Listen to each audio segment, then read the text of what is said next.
사랑하는 성도 여러분, 시편 99편은 시편 93편부터 99편에 속하는 여호와의 왕권 시편 가운데 마지막 시편입니다. 이 시편에는 하나의 선언이 3번 반복되고 있습니다. 거룩하시도다. 3절에서 한 번, 그리고 5절에서 한 번, 9절에서 한 번.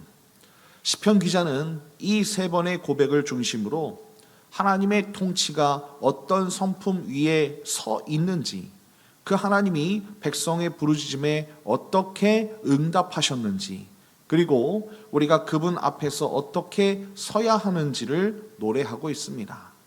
오늘 말씀을 통해 거룩하신 왕의 통치와 그 앞에 엎드리는 예배자의 자리를 함께 묵상하며 은혜를 나누는 시간을 갖겠습니다.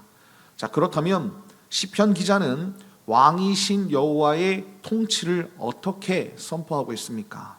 첫 번째는 이것입니다. 거룩하신 왕이 시온에서 온 땅을 다스리십니다. 자, 1절과 2절을 읽어보겠습니다. 1절과 2절입니다.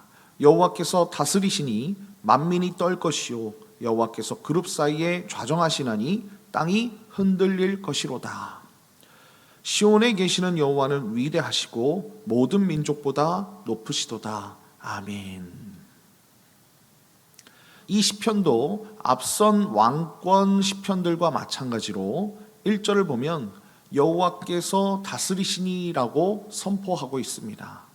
그런데 이 시편의 반응은 아주 독특합니다. 시편 97편에서는 땅은 즐거워하며 였고, 그리고 시편 98편에서는 새 노래로 찬송하라 였습니다. 그런데 시편 99편에서는 만민이 떨 것이요 라고 말씀하고 있습니다. 여기서 떨 것이요 라고 번역된 히브리어는 단순히 심리적 두려움이 아니라 지진처럼 격렬하게 흔들리는 물리적 진동의 이미지를 담고 있습니다.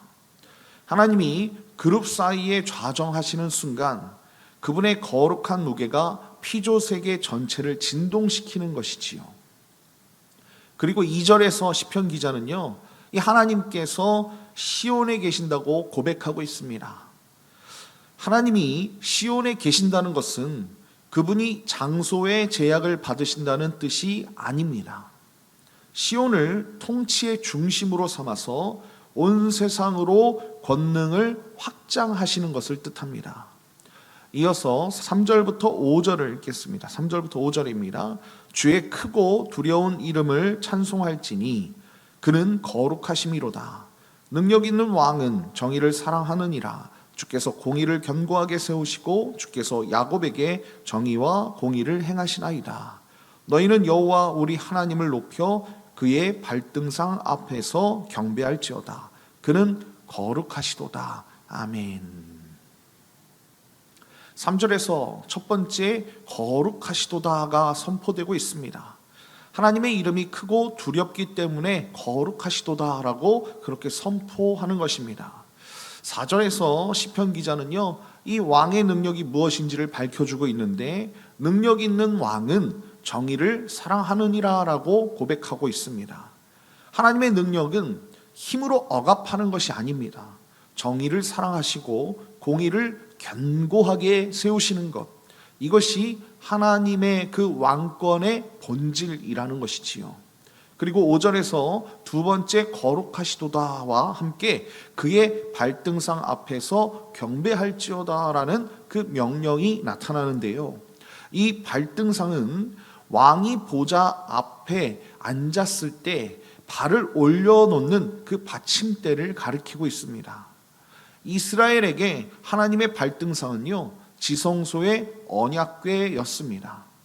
하늘 보좌에 좌정하신 하나님의 임재가 땅과 맞닿는 바로 그 지점, 그곳이 발등상이라는 거예요. 우리는 하나님의 얼굴을 볼 수 없지만 그분의 발 앞에 엎드려 경배할 수 있다는 것입니다. 사랑하는 성도 여러분, 우리는 하나님을 좋으신 아버지로, 그렇게 고백합니다. 좋으신 하나님, 우리가 이렇게 고백하지 않습니까? 여러분, 이것은 참된 고백인 줄 믿습니다.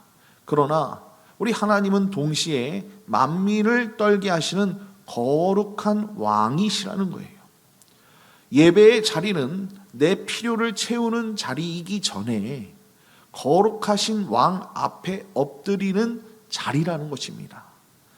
성령의 은혜 안에서 하나님의 거룩하심 앞에 우리가 경외함으로 엎드리는 예배자의 삶을 살아가시길 예수님의 이름으로 간절히 축원드립니다. 자, 이 거룩하신 왕은 백성의 부르짖음에 어떻게 응답하시는가? 오늘 본문은 이렇게 말씀하고 있습니다. 응답하시되 죄를 짊어지시는 하나님이십니다 라는 것입니다. 자, 6절을 읽어보겠습니다. 6절입니다. 그의 제사장들 중에는 모세와 아론이 있고 그의 이름을 부르는 자들 중에는 사무엘이 있도다. 그들이 여호와께 간구하며 응답하셨도다. 아멘. 여러분, 시편 기자는 이스라엘 역사상 가장 위대한 세 명의 중보자를 소환해서 말씀하고 있습니다. 모세와 아론 그리고 사무엘입니다. 여러분, 이들의 공통점은 하나님의 백성을 위해 간구했던 사람들이야라는 거예요. 그들이 여호와께 간구하며 응답하셨도다라고 말씀하고 있지 않습니까? 거룩하신 왕은 멀리서 군림하기만 하는 분이 아니시라는 것입니다. 백성의 부르짖음에 귀를 기울이시고 응답하시는 분이시라는 것을 여러분들이 믿으시길 예수님의 이름으로 축원드립니다. 자, 7절을 보면 이렇게 말씀하고 있습니다. 여호와께서 구름 기둥 가운데서 그들에게 말씀하시니 그들은 그가 그들에게 주신 증거와 율례를 지켰도다라고 말씀하고 있다는 것입니다. 하나님은 구름 기둥 가운데서 말씀하셨고요, 그들은 그 말씀에 순종했다라고 말씀하고 있지 않습니까? 여러분, 응답하시는 하나님과 순종하는 백성의 아름다운 관계가 여기에 그려져 있다는 것입니다. 자, 그리고 8절을 한번 읽어볼까요? 8절입니다. 여호와 우리 하나님이여, 주께서는 그들에게 응답하셨고 그들의 행한 대로 갚기는 하셨으나 그들을 용서하신 하나님이시니이다 라고 말씀하고 있다는 것입니다. 여러분, 8절은요 오늘 이 시편에서 가장 놀라운 고백입니다. 그들의 행한 대로 갚기는 하셨으나 그들을 용서하신 하나님이시니이다 라고 고백한다는 거예요. 여러분, 이 한 문장 안에 징계와 용서가 함께 있는 것 아니겠습니까? 하나님은 죄를 눈감지 않으셨습니다. 행한 대로 갚으셨어요. 그러나 동시에 용서하시는 하나님이신 줄 믿습니다. 여러분, 여기서 용서하신으로 번역된 원어의 뿌리는요, 들어 올리다, 짊어지다 라는 뜻을 갖고 있어요. 하나님의 용서는 죄를 가볍게 없애버리는 것이 아닙니다. 우리 죄의 무게를 하나님이 당신의 어깨 위로 들어 올려서 대신 짊어지시는 것입니다. 이 용서의 본질이 십자가에서 완전히 드러나지 않았습니까? 세례 요한은요, 예수님을 보면서 이렇게 외치는 것을 볼 수 있어요.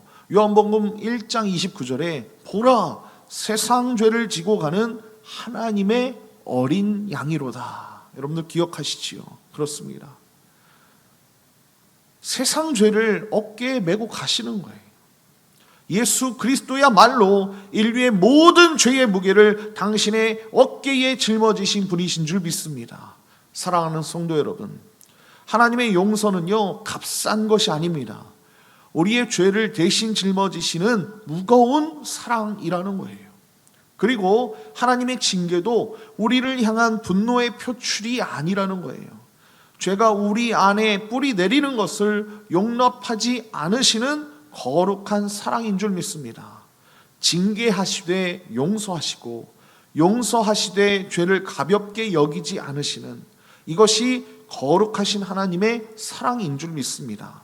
성령의 은혜 안에서 이 놀라운 용서의 무게를 깊이 깨달아 오늘 하루 정말로 주님과 함께 동행하는 저와 여러분, 감사와 존귀와 찬양과 영광을 올려드리는 저와 여러분 되시길 예수님의 이름으로 축원드립니다. 자, 그렇다면 응답하시고 용서하시는 하나님 앞에 우리는 이제 어떻게 서야 되는가라는 것입니다. 자, 세 번째는 이것입니다. 성산에서 엎드려 예배합니다 라는 것입니다. 그렇습니다. 우리는 성산에서 엎드려 예배해야 할 줄 믿습니다. 자, 9절을 보면 이렇게 말씀하고 있어요. 너희는 여호와 우리 하나님을 높이고 그 성산에서 예배할지어다. 여호와 우리 하나님은 거룩하심이로다. 아멘. 그렇습니다.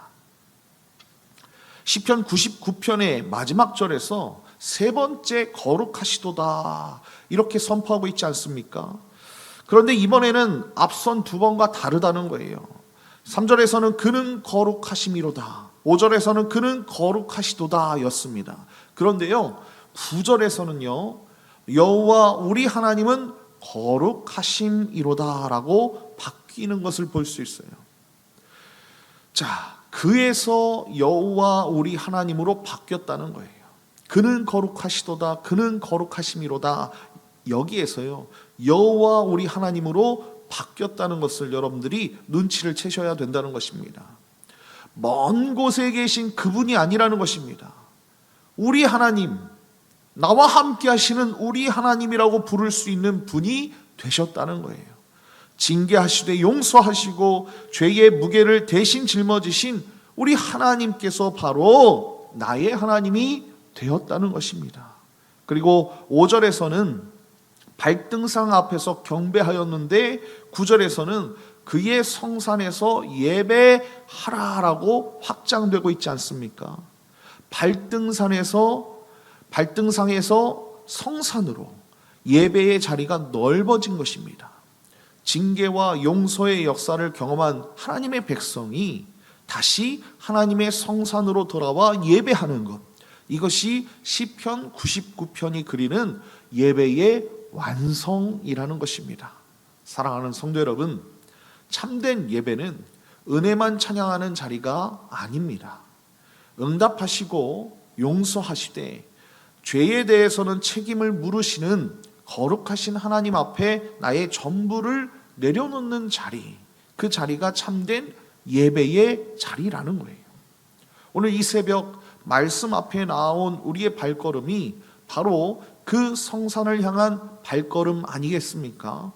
거룩하신 왕 앞에 엎드리는 이 자리에서 우리의 교만이 꺾이고 우리의 죄가 드러나고, 그러나 동시에 우리의 죄를 짊어지신 그 하나님의 사랑, 그 은혜가 우리를 다시 일으켜 세워 주신다는 거예요.